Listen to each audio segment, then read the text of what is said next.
अब यहाँ पर ये चीज देखते हैं कि हमने यहाँ पर सेट ऑफ फंक्शंस क्यों लिखा हुआ है, ठीक है ना। तो इसको एक एग्जांपल से देखते हैं। तो बिग ऑफ एन स्क्वायर, तो हम यहाँ पर सेट ऑफ फंक्शंस लिख रहे हैं जो बिग ऑफ एन स्क्वायर को इसको सेटिस्फाई करेंगे।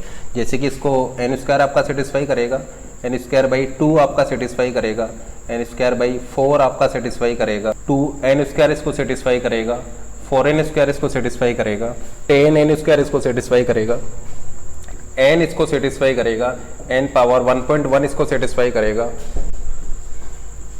log n इसको सेटिस्फाई करेगा, रूट n इसको सेटिस्फाई करेगा, n पावर 0.1 इसको सेटिस्फाई करेगा, ठीक है ना। तो ऐसे बहुत सारे फंक्शंस होंगे जिसको सेटिस्फाई करेंगे। तो इसीलिए हमने यहाँ पर लिखा है big of ji N is equal to the set of functions which will satisfy this condition, ठीक है ना। तो ये सारे फंक्शंस इसको सेटिस्फाई कर रहे हैं। फॉर एग्जांपल मान लीजिए कि हम ये एन स्क्वायर ले लेते हैं, तो ये तो इसको सेटिस्फाई कर ही रहा है। अगर मान लीजिए ये क्या है, ये आपका एफ एन का सेट है, ये आपका फंक्शन एफ एन का सेट है। क्या है आपका, ये सारे फंक्शंस एफ एन का सेट है।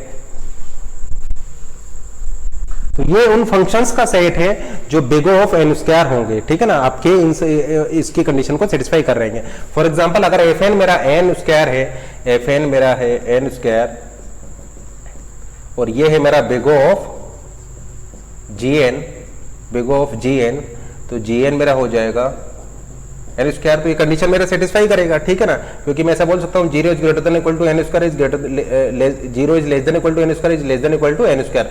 सी की वैल्यू हो जाएगी मेरी 1 और एन नोट भी मेरा हो जाएगा यहाँ पर 1। तो ये इसको सेटिस्फाई कर रहा है। अब देखिए एन स्क्वायर बाई 2 को देखते हैं। तो अगर मान लीजिए ये मेरा एफ एन है, मेरा एन स्क्वायर बाई 2, तो ये इस कंडीशन को सेटिस्फाई कर रहा है क्योंकि 0 is greater than equal to F N is less than equal to some constant C time G N, ठीक है ना। अब यहां पर मैं कांस्टेंट क्या लूंगा, मान लीजिए आप कांस्टेंट 1 ले लीजिए, तो सी की वैल्यू 1 ले लीजिए और एन की वैल्यू 1 ले लीजिए। उसके लिए कंडीशन मेरा ये सेटिस्फाई कर रही है। तो मैं ऐसा बोल सकता हूं कि N square by 2 is equal to big of N square.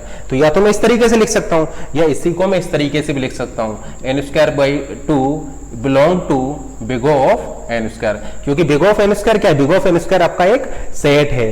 तो या तो मैं इस तरीके से लिख सकता हूं N square by 2 is equal to big of N square, या n square by 2 belongs to big of N square.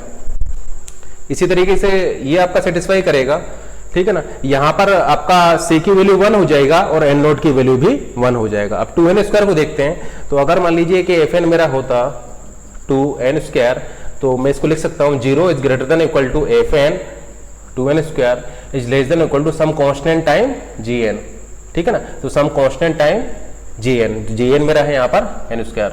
तो जैसे कि आप यहाँ पर देख रहे हैं ये कंडीशन आपका सेटिस्फाई करेगा। अगर मान लीजिए मैं सी की वैल्यू में 3 ले लेता हूँ तो और एन नोट की वैल्यू 1 के लिए ये मेरा कंडीशन को सेटिस्फाई करेगा। 2n square is equal to big of N square, या फिर 2n square belongs to big of N square, क्योंकि ये आपका क्या है, आपका एक सेट है।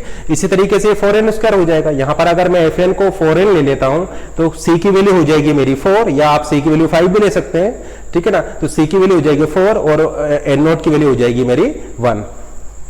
और अगर मान लीजिए मैं एफ एन को एन ले रहा हूं, एफ एन को मैं एन ले रहा हूं, तो मैं यहां पर लिख सकता हूं 0 is greater than equal to F N is less than equal to some constant time c into g n मेरा है यहाँ पर एन स्क्वायर। तो जैसे कि आप यहाँ पर देख रहे हैं सी की वैल्यू हो जाएगी 1 और एन नोट की वैल्यू मेरी हो जाएगी यहाँ पर 1, ठीक है ना। तो मैं ऐसा बोल सकता हूं n is equal to big of N square, या n belongs to big of N square. तो यहां पर मैं एक चीज और बोल सकता हूं f n belongs to big of f n, ठीक है ना।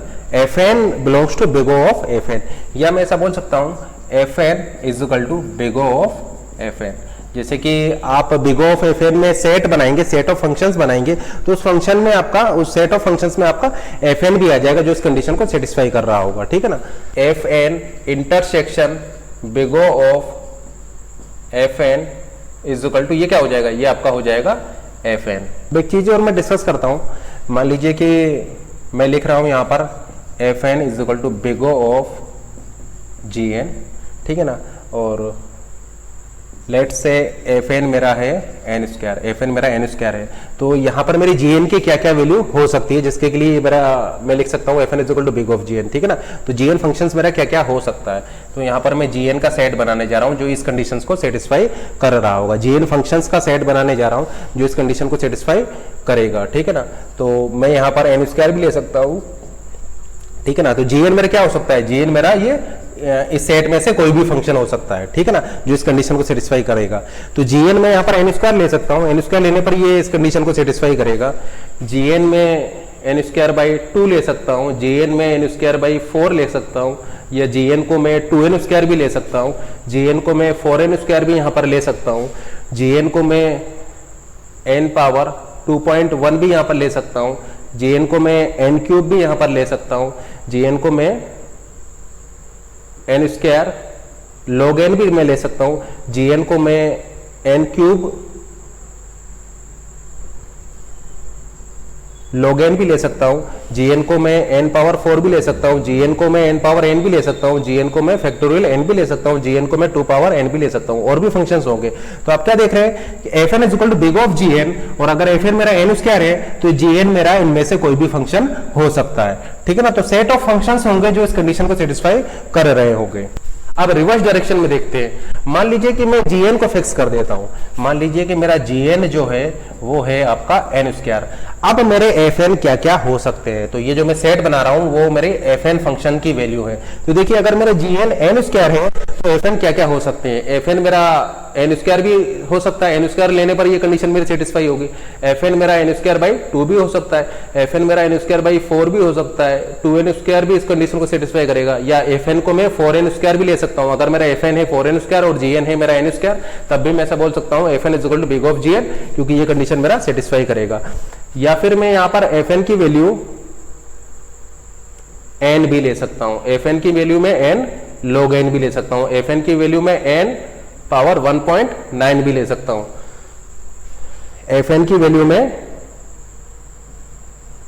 log n भी ले सकता हूं, fn की वैल्यू में n पावर 0.1 भी ले सकता हूं। तो आप यहां पर क्या देख रहे हैं कि इस fn फंक्शंस के भी सेट होंगे, ठीक है ना। तो fn फंक्शंस भी मोर देन 1 हो सकते हैं, जैसे कि n power 1.9 is equal to big of n square, ठीक है ना। तो ये फंक्शंस हैं, ये सेट है, इस सेट में से आप कोई भी फंक्शन को एज ए fn ले सकते हैं। ये सेट है, इस सेट में से आप किसी भी फंक्शन को एज ए gn ले सकते हैं। मान लीजिए आपने 4n स्क्वायर को एज ए gn लिया है, तो हम ऐसा बोल सकते हैं n square is equal to big of n square. ये आपका क्या है, हमने gn को फिक्स कर दिया, gn मान लीजिए आपका n स्क्वायर है, तो इनमें से आप किसी को भी एज ए fn ले सकते हैं, वो इस कंडीशन को सेटिस्फाई कर रहा होगा। तो आपने यहाँ पर क्या देखा कि आपको एक यूनिक फंक्शन नहीं मिलता है, यहाँ पर आपका सेट ऑफ फंक्शंस है, तो इसीलिए हमने यहाँ पर लिखा हुआ है set of functions. Of gn क्या हो जाएगा आपका, बिग ऑफ gn आपका हो जाएगा n स्क्वायर। तो हम यहाँ पर इसमें से किसी भी फंक्शन को ले सकते हैं, हम यहाँ पर ऐसा बोल सकते हैं n log n belongs to big of n square, या आप ऐसा बोल सकते हैं n log n is equal to big of n square, ठीक है ना। क्योंकि आपका सेट होता है तो आप ये बिलोंग्स टू वाला नोटेशन भी यहाँ पर यूज कर सकते हैं, या आप इज इक्वल टू भी करके इसको लिख सकते हैं। मैं क्या यहाँ पर ऐसा लिख सकता हूँ कि fn is equal to big of gn, बिल्कुल मैं यहां पर ऐसा लिख सकता हूं, क्योंकि देखिए ये कंडीशन में इस कंडीशन के लिए चेक करता हूं, 0 is greater than equal to fn n cube is less than equal to some constant time cgn। तो यह मेरा हो जाएगा c into c time gn, 3n cube plus 2n square plus 5n plus 1। तो मैं यहाँ पर क्या देख रहा हूँ कि यहाँ पर आप c की वैल्यू 1 ले लीजिए और n नोट की वैल्यू 1 ले लीजिए, तो c की वैल्यू 1 और n नोट की वैल्यू 1 c की वैल्यू 1 और n नोट की वैल्यू 1 के लिए आपकी एक रिलेशनशिप आपका होल्ड करेगी। तो मैं ऐसा बोल सकता हूँ fn is equal to big of gn, यानी मैं ऐसा बोल सकता हूँ n cube is upper bounded by this function. अब मान लीजिए मैं इसको चेंज कर देता हूँ, ये मेरा gn है और ये मेरा मान लीजिए fn है, तो क्या अब भी मैं ऐसा बोल सकता हूँ कि fn is equal to big of gn। तो अगर मेरा ये ट्रू होगा, fn is equal to big of gn होगा, तो मेरी ये कंडीशन ट्रू होगी, ठीक है ना। तो इस कंडीशन के लिए चेक करते हैं, 0 is greater than equal to 3n cube plus 2n square plus 5n plus 1 is less than equal to some constant time c gn n cube. अब देखिए वो कांस्टेंट हमें फाइंड आउट करना है जिसके के लिए आपका ये कंडीशन होल्ड करे। तो यहां पर एक चीज नोट कीजिए, ये आपका है 3n क्यूब, ठीक है ना, ये है 3n क्यूब, ये है 2n स्क्वायर, ये है आपका 5n और ये है आपका 1। एक काम कीजिए, ये आपका हो गया 3n क्यूब, आप यहाँ पर n स्क्वायर की जगह n क्यूब रख दीजिए, ठीक है ना। तो आपको 2n स्क्वायर से बड़ा होता है 2n क्यूब, तो हमने बड़ी वैल्यू रख दी, इससे बड़ा फंक्शन रख दिया।